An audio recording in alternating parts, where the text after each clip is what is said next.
Good morning. My name is Terry Grimm, and I welcome you to BAUUC this morning. You are welcome here no matter who you are, no matter where you come from, no matter what your background. You are welcome here to join us as we proclaim worth in our spiritual journeys. Catherine Vance will be doing the service this morning. Kathy has been a member of BAUC for 5 years and has filled the pulpit on numerous occasions. She is a candidate for UU ministry who attends Lift School of Theology in Denver, and she's also a writer of fiction and memoir as well as a trained chaplain.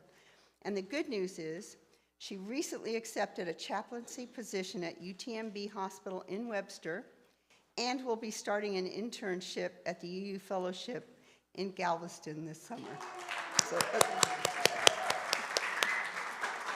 So exciting news. Welcome, Kathy. This morning, Laverne Nash will be lighting our chalice. We light the chalice this morning with words of Luther Standing Bear, who was a Sikanegu and Oglala Lakota author, educator, philosopher, and actor.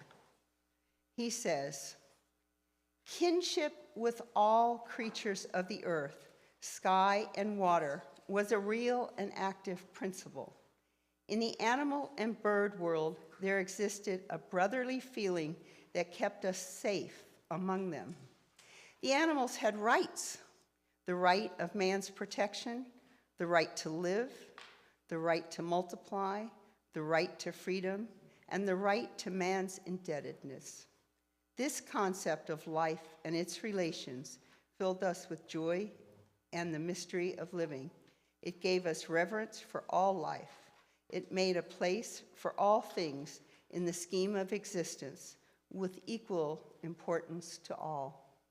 Thank you, Laverne. The words of Luther Standing Bear. Our opening hymn is number 8, Mother Spirit, Father Spirit. You can find it on the wall or you can find it in your hymnal.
I found these words of covenant that were inspired by the Salem Covenant of 1629, so they go back a long way. "We covenant with one another and do bind ourselves together in the presence of this religious community to express our deepest and most cherished convictions as they are borne by each person, to find a common vision for a better world, to seek the life of the Spirit as it is known by each person, choosing with reverence its name, and to walk together in the way of truth and love as it is shown to us and to all people in word and deed." I thought that was a pretty version of the covenant. But please join us as we say our covenant of this church. Christ for truth is a sacrament and service is its prayer. To dwell together in peace, to seek knowledge and freedom, to serve humanity and fellowship. Thus do we covenant with one another. Thank you. The responsive reading for this morning is actually a litany of gratitude from the Iroquois tradition, and your part is simply to say, "And now our minds are one." So today, we have gathered and we see that the cycles of life continue. We have been given the duty to live in balance and harmony with each other and all living things. So now we bring our minds together as one as we give greetings and thanks to each other as people. And now our minds are one. We are all thankful for our mother, the earth, for she gives us all that we need for life. She supports our feet as we walk about upon her. It gives us joy that she continues to care for us as she has from the beginning of time. To our mother, we send greetings and thanks. And now our minds are one. We also give thanks to the waters of the world for quenching our thirst and providing us with strength. Water is life. We know its power in many forms: waterfalls, rain, mists, streams, rivers, oceans. With one mind, we send greetings and thanks to the Spirit of water. And now our minds are one. Now we turn toward the vast fields of plant life. As far as the eye can see, the plants grow, working many wonders. They sustain many life forms. With our minds gathered together, we give thanks and look forward to seeing plant life for many generations to come. And now our minds are one. We gather our minds together also to send greetings and thanks to the animal life of the world. They have many things to teach us as people. We're honored by them when they give up their lives so we may use their bodies as food for our people. We see them near our homes and in the deep forests. We are glad they are still here, and we hope that it will always be so. Just actually saw a little herd of deer yesterday out by the side of the church. And now our minds are one. The four winds, we are all thankful to the powers that we know as the four winds. We hear their voices in the moving air as they refresh and purify the air we breathe. They help us to bring the change of seasons. From the four directions they come, bringing us messages and giving us strength. With one mind, we send our greetings and thanks to the four winds. And now our minds are one. We have now arrived at the place where we end our words. Of all the things we have named, it was not our intention to leave anything out. So if something was forgotten, we leave it to each individual to send such greetings and thanks in their own way. And now our minds are one. Amen.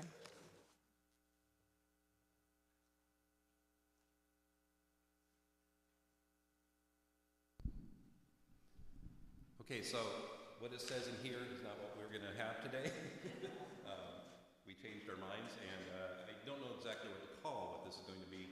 I guess it will be, we would be one, but we'll call it the Sibelius mashup because we have two hymns in our hymnal that are based on Finlandia by Jan Sibelius, and this is kind of a mixture of those two things. So apologies to people of Finland, but I changed the words on the first verse. So.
morning.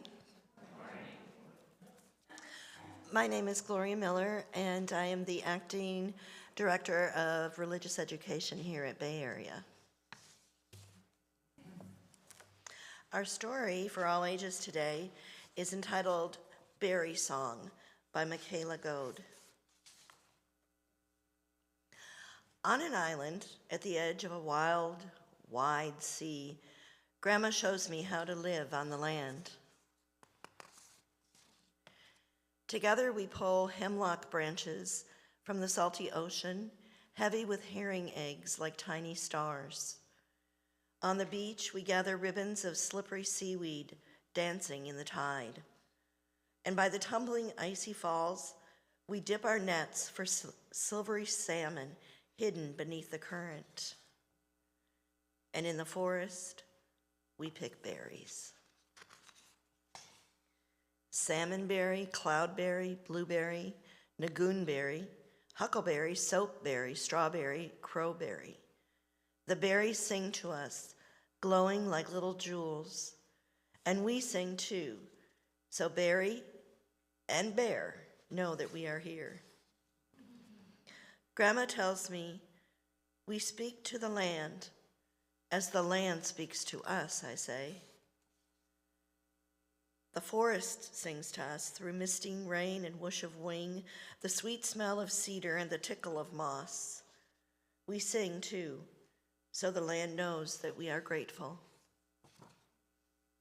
Grandma tells me we take care of the land as the land takes care of us, I say, giving thanks. Our ancestors sing to us, their voices dancing on wind and water, and we sing too, so they know that we'll always remember. And we sing for the future so that we will hear and all will know this beautiful berry song. Grandma tells me we are a part of the land, as the land is a part of us, I say. The ocean sings to us, rolling ashore like a beating drum. And we sing too, so the tides know that we are at home. Together we make salmonberry syrup and cranberry marmalade until the kitchen glows like a summer sky. We feast on huckleberry pie and strawberry crisp, raspberry scones, and freshly whipped soapberries. We share gifts of blueberry jelly and nagoonberry jam. Thank you, we say. Thank you. The nights grow long, edged in frost, as the sea fades gently into the sky. The forest is resting, the forest is dreaming, waiting for berry song. And so the seasons change. On an island at the edge of a wide, wild sea, I take my little sister's hand. Lingonberry, raspberry, bunchberry, cranberry, salmonberry, cloudberry, blueberry, nagoonberry. I have so much to show you.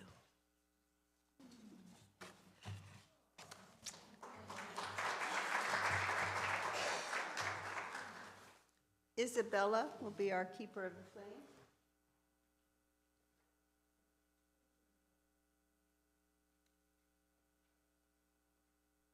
Please join me as we say, we pass this flame of religious freedom from generation to generation. We're doing this.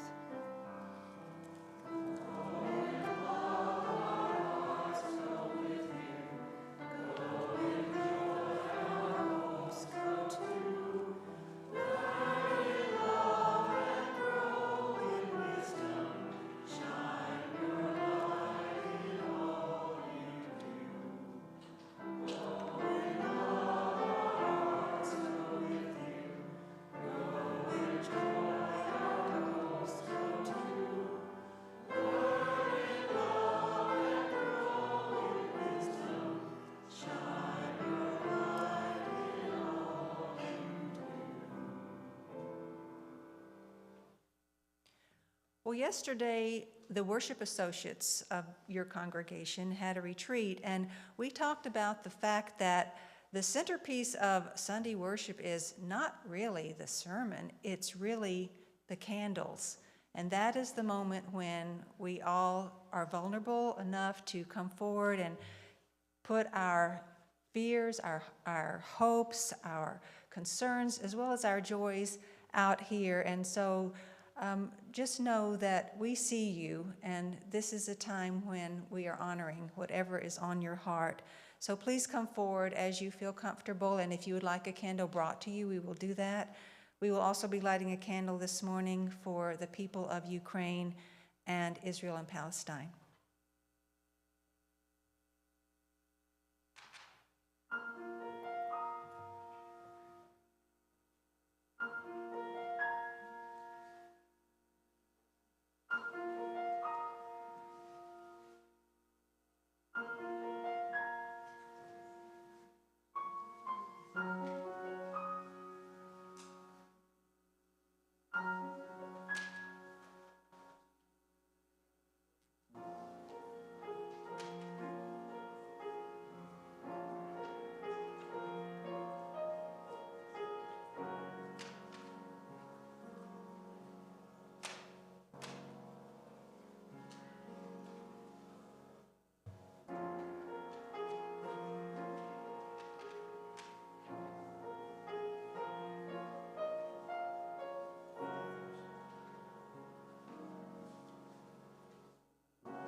If you feel comfortable, just breathe with me for a couple of breaths, and then we'll pray.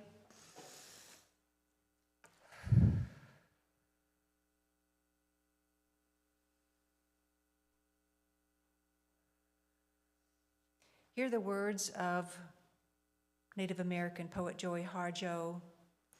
To pray, you open your whole self to sky, to earth, to sun, to moon, to one whole voice that is you. And know that there is more, that you can't see, can't hear, can't know except in moments, steadily growing and in languages that aren't always sound, but other circles of motion. Like the eagle that Sunday morning over the Salt River, how it circled in blue sky in wind and swept our hearts clean with its sacred wings. Amen.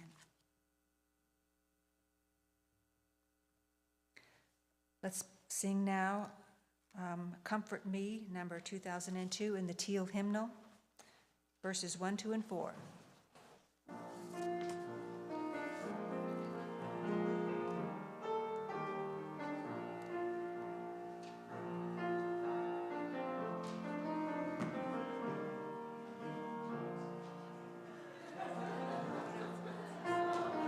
Yes, you guys want to stand? Stand up.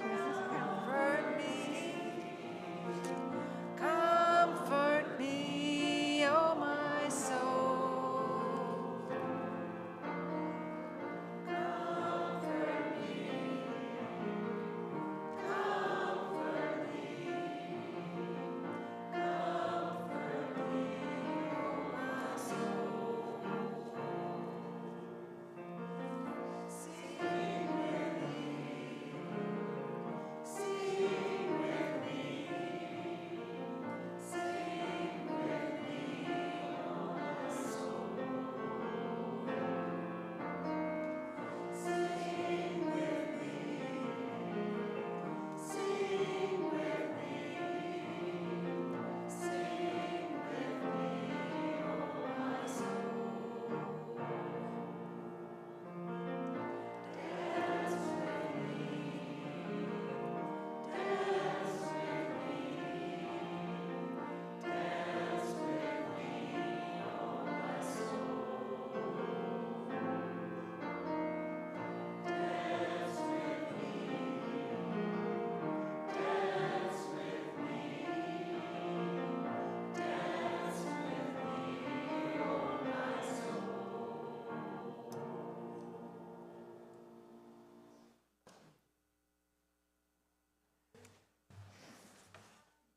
Okay, and now a reading from Joy Harjo, who is also the U.S. Poet Laureate. Remember the sky that you were born under. Know each of the stars' stories. Remember the moon. Know who she is. Remember the sun's birth at dawn. That is the strongest point of time. Remember sundown and the giving away to night. Remember your birth, how your mother struggled to give you form and breath. You are evidence of her life and her mother's and hers. Remember your father. He is your life also. Remember the earth, whose skin you are. Red earth, black earth, yellow earth, white earth, brown earth. We are earth. Remember the plants, trees, animal life, who have all their tribes, their families, their histories too. Talk to them, listen to them. They are alive poems. Remember the wind, remember her voice. She knows the origins of this universe. Remember, you are all people and all people are you. Remember, you are this universe and this universe is you. Remember, all is in motion, all is growing in you.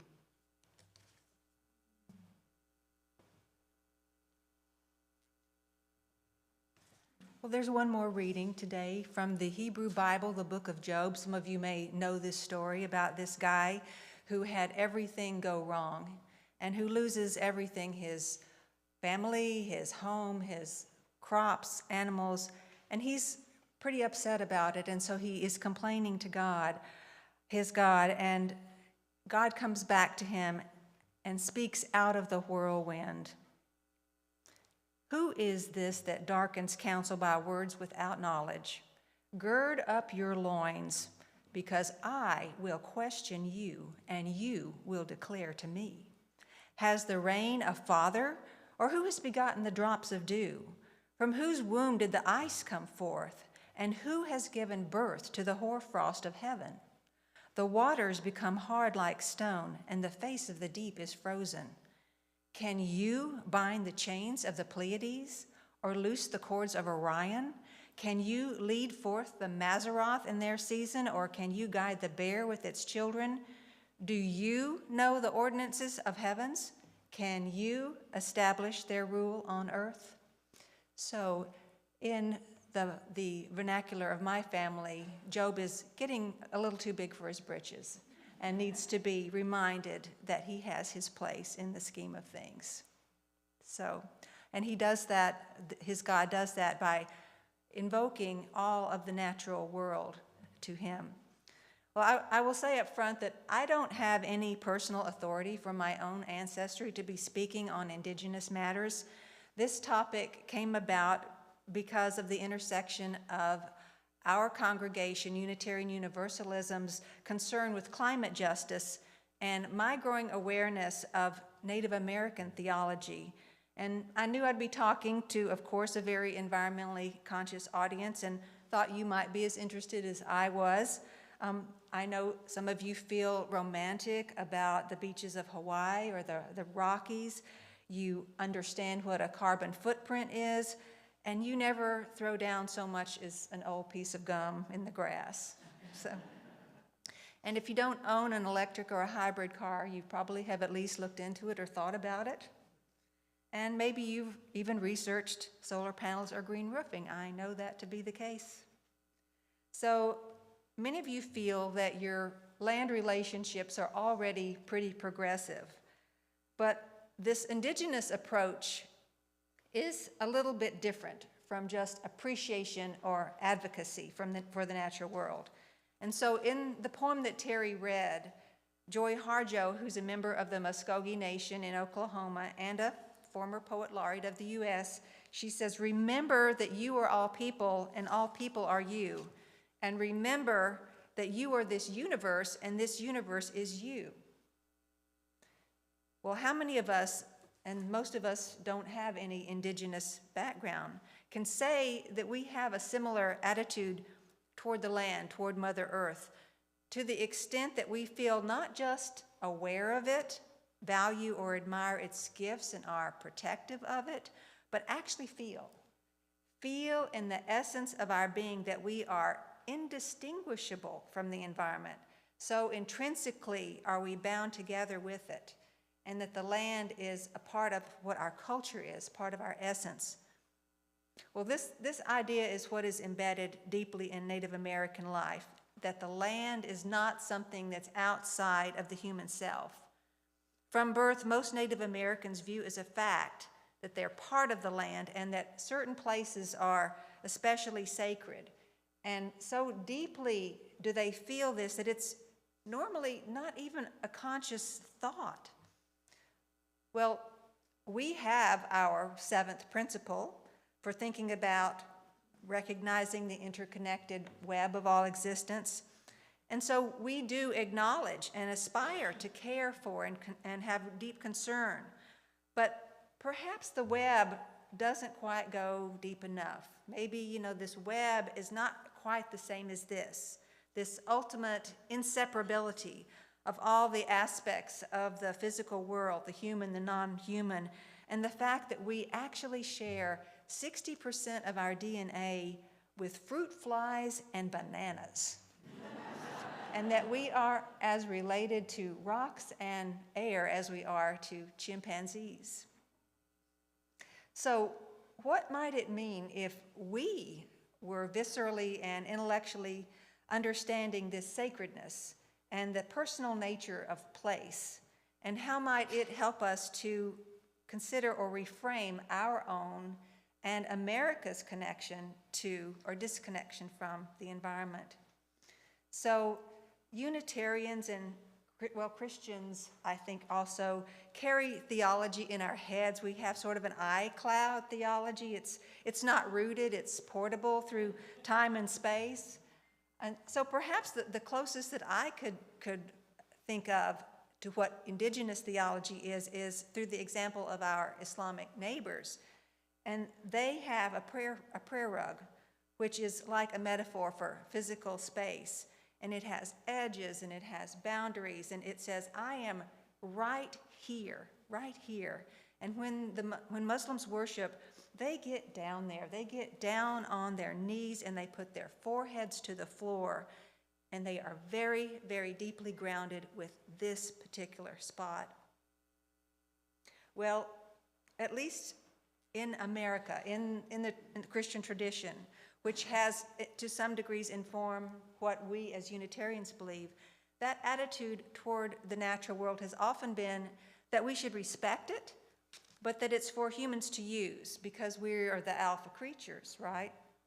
And dominion theology, which is a real thing for some Christians, posits that the earth is ours to dominate, that it's here to enrich us, here for us to mine and cultivate, here for us to harvest plants and animals, here for us to have in order to increase and prosper.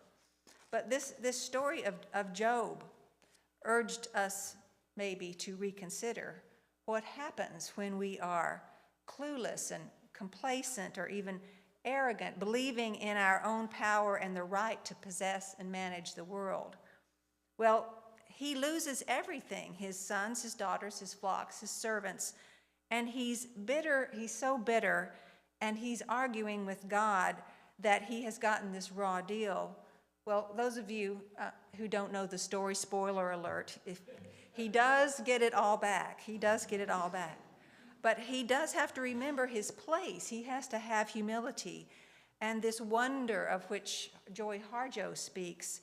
And so his God reminds him, example by example, of the natural world which is out of human hands, the fact that there's this overarching force at work, and call it God, call it Gaia, call it science.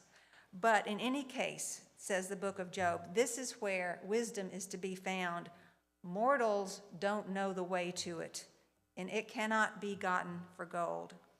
So Catherine Schifferdecker, who is a Christian theologian, explains that Job had to learn that he is not entitled to gain. He has to learn that he doesn't really know what to do with all that he has. So therefore, it gets removed. And corporate America, take note. And she notes that he learns that blessings come from seeing himself within God's larger purposes of care for the cosmos and from living into the reality of being a creature. And so the lesson he has is that he should defer control and align himself with the rain, the river, the ice, the thunderbolts, the chains of the Pleiades and the chords of the stars. I just love the poetic language that they use. Well, tribal people have this same awe, this same understanding, and they commit to and submit to the places where they live, knowing that the natural world is a law unto itself. It has its own ways, its own time. And so the world should be loved in all of its presentations and in all the marvels that it has. And we should marvel that we are included. So that's the wisdom. And when Job capitulates and accepts, all is returned to him. Well, last year I took a class in environmental activism. And it wasn't about how to write the best letters to state legislatures or fracking companies or how to make Earth Day a more meaningful event.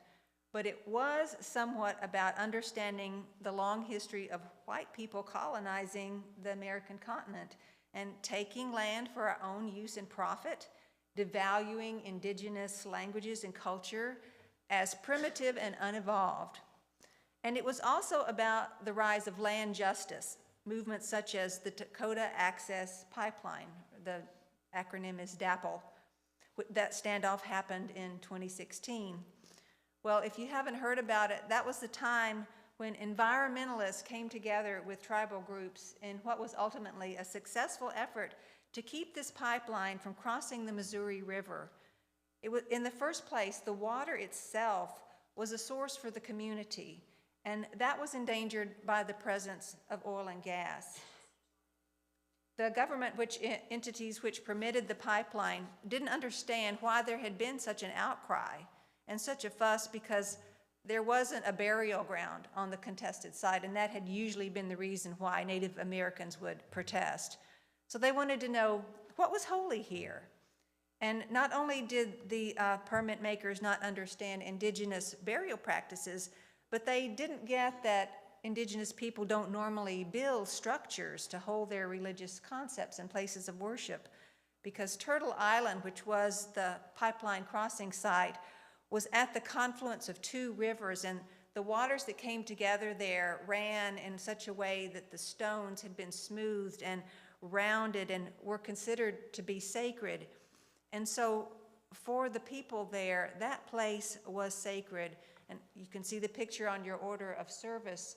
Water is sacred, but the water was the people.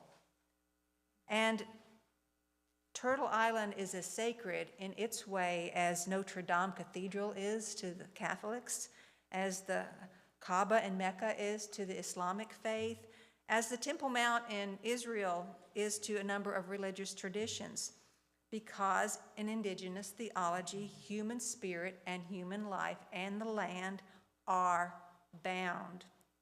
And they don't rely, as we Westerners do, on a thought system which is based in time and future events. What is sacred is rootedness in place. Well, when I first moved to Texas at the age of 10 from Tennessee, I felt like I was on a brand new planet. And my first thought was, can I please go back? Because I was running from the air conditioning to the 95-degree playground and back again. And I just really missed those rocky outcroppings and the trees and the shade and land that rose and fell. And instead, what I got was these looping spaghetti bowls of highway interchanges and concrete and fire ants and open fields that went on forever with nothing but a pump jack or a longhorn to break the scenery. So I had some trouble when I first moved. And in time I moved away from Texas, but when I returned, decades later, actually 5 years ago, I still felt somewhat alienated because I was not finding myself here. I didn't feel that connection. And so my environmental activism course challenged me to find a piece of landscape and just observe myself relating to it. And so there's a trail near where I live that goes around my neighborhood for several miles. And so I decided I was going to walk that, and that was going to be my test. But this past summer, you remember how it was, the killing heat and the lack of rain. And it just more and more just reminded me again of how I missed the Appalachians, my home ground. And so I felt mad and I felt frustrated in some ways, kind of like Job, because what did I do to have to deal with this? I didn't want it. I didn't deserve it. But finally, it didn't seem healthy to me to have that attitude because I lived here and I needed to connect here. And so I started journaling and I wrote about things I was feeling, that the air was oppressive and that my lungs seemed scoured with heat and how the trail had cracks so big I could break an ankle if I stepped in one. And I was sad for the bedraggled gulls and the herons picking at the brown grass, and it hurt how much they needed the creek, but the creek was just dry. And so the more I documented, the more I started mourning the suffering of the land and walking alongside the weather and my non-human companions. And I realized I was actually allowing myself to register that suffering in my body. And so one day I actually dropped down to the trail on my knees and I felt the gravel and I looked up at the sky and I got close to it. And somehow the land's problem was starting to become mine as well. And so the upside of this experiment was that when the weather changed and the rain came and the air started to cool, I felt that, and I felt that lift in myself. It was a real happiness. It was a personal happiness. And I had been through something, and I had survived, and life was going to be good again in the cycles of the seasons. And so I've been teaching myself to say, maybe this situation looks like a disaster at the moment, the way climate is happening, the way climate justice is happening. But maybe there's meaning and spiritual connection to be had from this non-human experience, the suffering. So what if I committed myself into my environment the way that I committed myself into my own body and my own life, and I didn't look away. And so what if healing came from that? And so I'm doing this morning, what I'm doing is really just sharing things that I've learned as a student, as someone who had wanted to know more about indigenous spirituality and to see that it has cosmic truth, which can be true for us all and not just as a choice by a certain race or a culture. But I really have been astonished and humbled by the difference between Native American spirituality and white Christian views of what our relationship to the earth ought to be. So we claim to protect, to preserve, we value doing whatever is necessary to prevent global warming and are committed to being better stewards. But make no mistake about it, our relationships have been primarily determined by American laws and our governments and the Christian viewpoints that shaped those things, those Christian viewpoints that have even shaped our own theology, liberal as it is.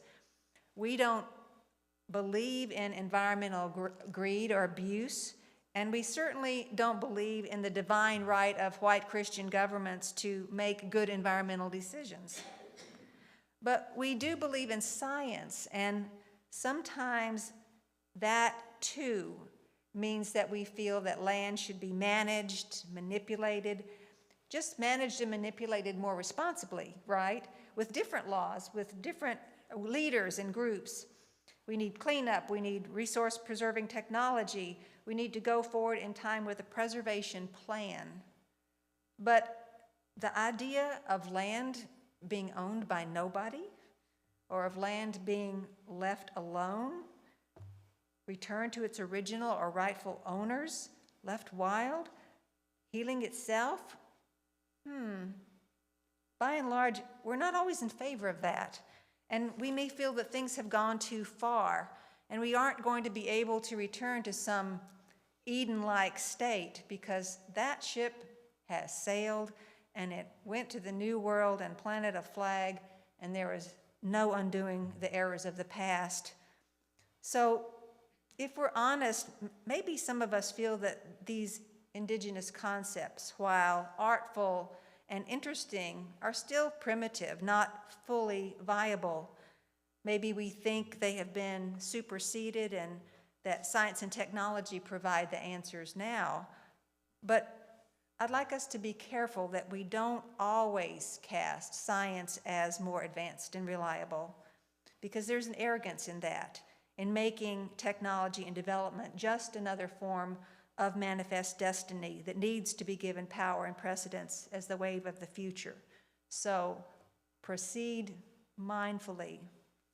But in the meantime, what can we personally do? How can we, at the individual level, connect to the world and drop any dualism, any sense that there's a separation between ourselves and the natural world?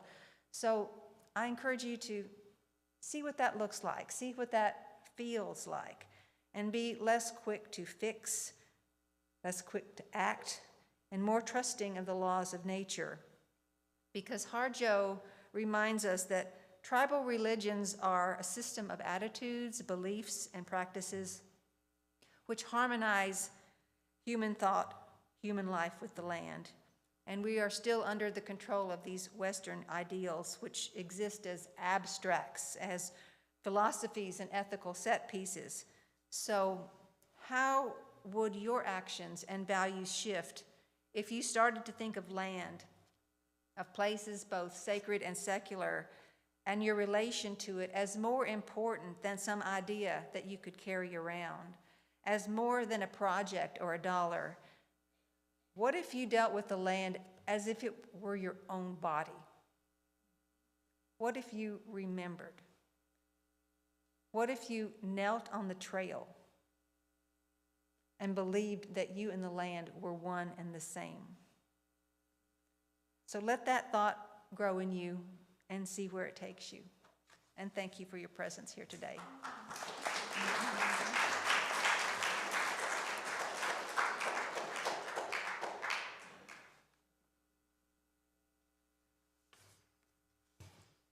Okay, a lot to think about there. We say in our church that the offering is a sacrament of the free church. What we mean by that is that we believe it is a blessing to be able to govern and support our religious community ourselves, to make possible by our generosity everything we dream of and do to live out our shared values. Every week we lift up the spiritual value of generosity by taking an offering for the ministries of this church. Our plate then, as it is passed among us, becomes filled with the evidence of that generosity. It is our harvest gathered in every week for what most nourishes us. The ushers will now come among you to receive the gifts of the congregation. The morning offering will be most gratefully received. For those that are new or visiting, your presence here is gift enough.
Please join me in saying, "This gift from the abundance of my life blesses me, our ministries, and the world."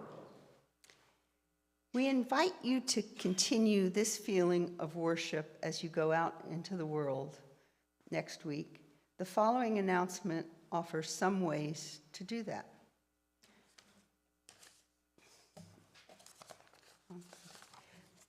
There's a blood mobile here today in the BAUC parking lot. Many of you have already donated blood.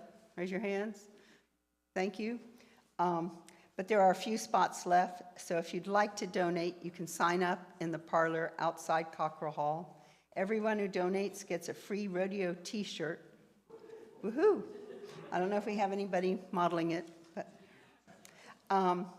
also, we're calling all researchers. Do you love puzzles, like looking for clues? Your inquisitive mind is needed to help with the Come Dream a Dream with Me visioning project that we're doing. A small group will get together to discuss environmental factors that may influence decisions we make going forward. I'll lead a 2-hour session on February 23rd, which is a Saturday, to teach futures techniques. Most of us know how to do research, but we actually don't know how to scan for the future. And so I'll teach you how to do that and some bookmarking. So if you're interested and you like to look at things, please come to that. And if you have any questions, please let me know. We'll use the information in our visioning exercise, which will be March 23rd. I know there's a lot of 23rds, 24ths. They're both Saturdays. So one's in March and one's in February. So please come to that. Which one is in the bulletin for Friday? Okay, they're both on Saturdays. So there's been some confusion with 23rd and 24th, but February 24th, March 24th. Yeah, this needs to be corrected to February 24th. Saturday from 1 to 2. So please come if you'd like to learn how to research about the future. As part of our commitment to support LGBTQ+ people in our community, BAUC is pleased to host the monthly gatherings of the Clear Lake Small Group Meeting of PFLAG. They'll be meeting next Sunday at 2 p.m. in the church sanctuary. This group works to keep families together in loving relationships, helping them understand and affirm their gay, lesbian, bisexual, transgender, and questioning family members. It's been going on for a long time, and it's very successful. And thank you to people like Barbara Larson that support this effort. This year's annual stewardship dinner will be held at BAUC in Cockrell Hall on Saturday, March 2nd at 6 p.m. Everybody should have that on their calendar. It's a fun event for those that are new and haven't been there. And food and fun will be had by all. Use the QR code to RSVP for a free dinner. You don't have to be a member to come. Everybody's welcome. So please put it on your calendar and come. Yes, sir. Sure. Many of you know that I'm the pastor of the church. I still do special events. So you get my food. It'll be really good. It's very special dinner. I do need your reservation. Okay, thank you, Darcy. So you have dinner to look forward to. This Saturday evening on February 23rd, don't miss the end of the month party. That is the 23rd, because that 24th. Okay, we were off. So that is the 24th. So ignore, nothing is happening the 23rd. Everything's happening on the 24th, so come to the research meeting and then come to the party. You can find all the details in the order of service in the weekly email blast. After today's service, please join us for coffee and fellowship. Everybody's invited to mingle over beverages and snacks in Cockrell Hall. And if you're not on our email list, please sign up on our website at BAUC.org. We send out an email of BAUC news and events every Tuesday, which should have the right dates, and contains these and many other activities that are happening in the church. Okay, our closing hymn is number 21, For the Beauty of the Earth.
And now it's time to go out into the world again, and our words are from Joy Harjo once more.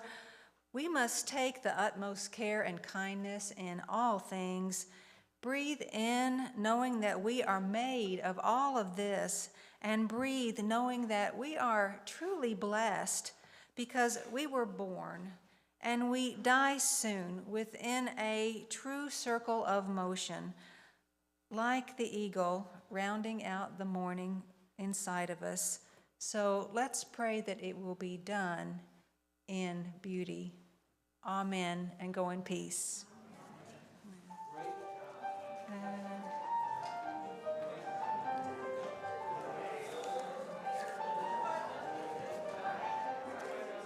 I was afraid I was going to make noise with this water, but I'm sorry. Well, I think that went pretty well, except other than you had all the dates wrong in it. Oh, no. Thank you so much. That was good. You know, I can't now 3 months ago. I knew you'd do a good job. Thank you. I didn't know you'd bring in Indigenous environment